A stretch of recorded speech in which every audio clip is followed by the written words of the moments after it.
देखिए, हर 5 साल ये चीज़ दोहराई जाती है। हर 5 साल के बाद नेता आते हैं, बात करके चले जाते हैं और आगे कोई काम नहीं होता। उसका कारण क्या है कि जो उनका अहंकार है, स्थानिक नेताओं की हम बात कर रहे हैं, जिस प्रकार से जनता के मुद्दों को उछालना चाहिए, जनता की बात करनी चाहिए। आज कांग्रेस पार्टी का नैरेटिव देश के खिलाफ हो गया है और गुजरात जो है, आज एक ऐसी धरा है, महात्मा गांधी, सरदार पटेल की भूमि है, वहाँ पे झूठ नहीं चल सकता है, वहाँ अहंकार नहीं चल सकता है। अगर आप जनता के मुद्दों के साथ खड़े नहीं रहेंगे तो गुजरात की जनता कभी भी आपको सत्ता में नहीं लाएगी। आपने देखा होगा कि पिछले 5 साल में ऐसे कई इंस्टेंस आए हैं। महाराष्ट्र में जब चुनाव था तब गुजरातियों के बारे में क्या बात की गई, उनके नेताओं के द्वारा क्या किस प्रकार की टिप्पणी की। गुजराती ये सब चीज जानता है और इसीलिए समझदार एक पूरा पूरा राज्य है, चीजें जानता है कि किसको मौका देना चाहिए, किसको नहीं देना चाहिए। 2017 का पूरा हमको याद है क्या क्या वादे किए गए थे, क्या बात हुई। 2018 के बाद में गुजरात में कांग्रेस की आप हालत देखेंगे, उसके कारण उनके जो अहंकार के कारण ये परिस्थिति है। और हाल ही में आपने देखा जो स्थानीय चुनाव हुए, लोकल बॉडी चुनाव, बुरी तरह से कांग्रेस पार्टी की हार हुई। फिर भी उसमें से ये सबक नहीं सीखेंगे, यही वही स्टोरी वापस दोहराएगी। हर 5 साल में रिवाइंड रिवाइंड रिवाइंड, 30 साल हो गए, 6 बार हो गए, 7वीं बार भी वही होगा। उसका कारण उनका अहंकार और जनता के मुद्दों से पूरी तरह से उनका जो कटाव हो गया है। ये 2 कारण से कभी भी गुजरात की जनता झूठे वादों पे या खोखले इरादों पे भरोसा नहीं। देखिए, वही मणिशंकर अय्यर है, जब उन्होंने मोदी जी के खिलाफ गलत टिप्पणी की तब पूरी कांग्रेस पार्टी उनके साथ खड़ी थी।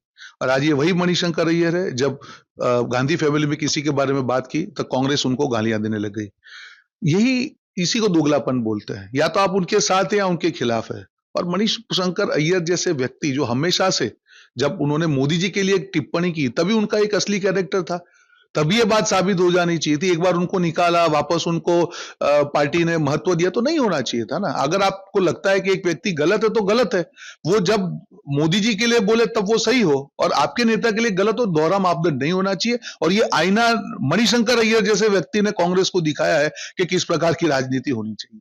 बिल्कुल, जयशंकर जी ने कहा ये हर भारतीय की इच्छा है और ये दिल मांगे मोर। ये सिर्फ पीओके की बात नहीं है। जिस प्रकार से आज पाकिस्तान की हालत हुई और भारत की कूटनीति की ये जीत है कि सिंध हो, बलूचिस्तान हो, पंजाब हो या खैबर हो, जो 4 प्रांत है पाकिस्तान के, हर जगह से आवाज उठ रही है कि हमको भारत के साथ जुड़ना और हम पाकिस्तान से खुश नहीं है।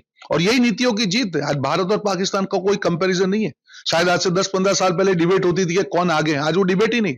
किसी पाकिस्तानी को पूछ लो, कभी भी भारत पाकिस्तान का कंपैरिजन नहीं होगा। आज पाकिस्तान जो है वो चीन के टुकड़े पे पलता है, इस्लामिक कंट्रीज के टुकड़ों पे पलता है और भारत ने अपनी एक छवि क्रिएट की है। सो आने वाले दिनों में मुझे लगता है कि पीओके तो एक शुरुआत होगी, उसके बाद सिंध, बलूचिस्तान, खैबर और पंजाब, ये जो प्रोविंस है वहां से भी जो आवाजें आ रही हैं भारत के साथ जुड़ने की, वो भी शक्य हो सकता है। देखिए, आम आदमी पार्टी की हकीकत पूरे देश ने देख ली है। अभी आपने 2 दिन पहले देखे होंगे, जो अरविंद केजरीवाल कोई संवैधानिक पद पे नहीं है, क्या वीआईपी कल्चर के साथ, क्या ठाट बाट के साथ उन्होंने पंजाब में जो अपना प्रवास किया, तो ये देश की जनता के सामने है। वो किसान हो, जवान हो, महिला हो, युवा हो, वृद्ध हो, सबको उन्होंने ठगा है। और दिल्ली की जनता ने, जो आम आदमी पार्टी का जन्म स्थल था, वहां से उनको उखाड़ क्यों फेंका? ये झूठ नहीं चल सकता है, फरेब नहीं चल सकता है, धोखा नहीं चल सकता है। जब आप आम आदमी के नाम पे खास आदमी जैसी पॉलिटिक्स करते हैं, वीआईपी पॉलिटिक्स करते हैं, जनता आपको माफ नहीं करेगी। अभी दिल्ली तो खत्म हुआ है, मुझे लगता है पंजाब में भी वही हश्र होने वाला है। देखिए, ये जो एक्सट्रीमिस्ट मानसिकता है, ठीक है ना, उसके खिलाफ पूरा देश खड़ा है। और कहीं ना कहीं ऑपोजिशन पार्टी भी इस मुद्दों पे चुप रहकर अपनी तुष्टीकरण का जो उद्देश्य है उसको सफल कर रही है।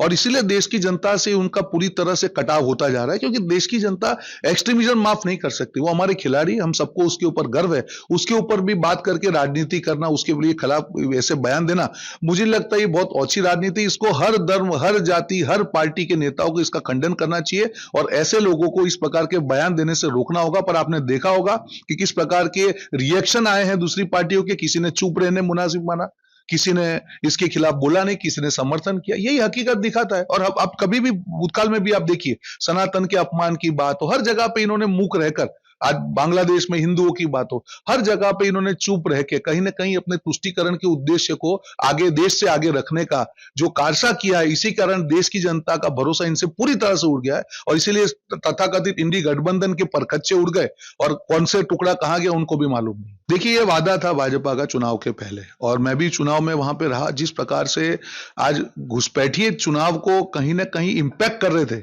आज आम आदमी पार्टी के एक एमएलए ने तो उनका जो सर्टिफिकेशन है वो भी उनका उस देश के सामने आया, एमएलए ने जो सर्टिफिकेशन किया।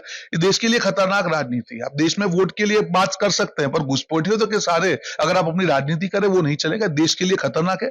और इस मुहिम का मैं स्वागत करता हूं। पूरे देश में इस प्रकार की मुहिम होनी चाहिए, क्योंकि देश की राजनीति में अगर इस प्रकार से घुसपैठियों का हाथ रहेगा तो मुझे लगता है देश की जनता का अपमान है। देखिए, दिल्ली में जिस प्रकार से एक झूठ और फरेब का शासन था, और जिस प्रकार से सनातन के अपमान की बात हो, या जिस प्रकार से एक 26 साल में दिल्ली रुक सा गया था, उसको आगे बढ़ाने का काम आज भाजपा कर रही है। जो जो भी वादे किए वो पूरा करेंगे, और उसके साथ में हमारी संस्कृति, हमारे धर्म, हमारे सनातन की भी रक्षा हो और उसका गौरव बढ़े, ये भी काम हम करते रहेंगे।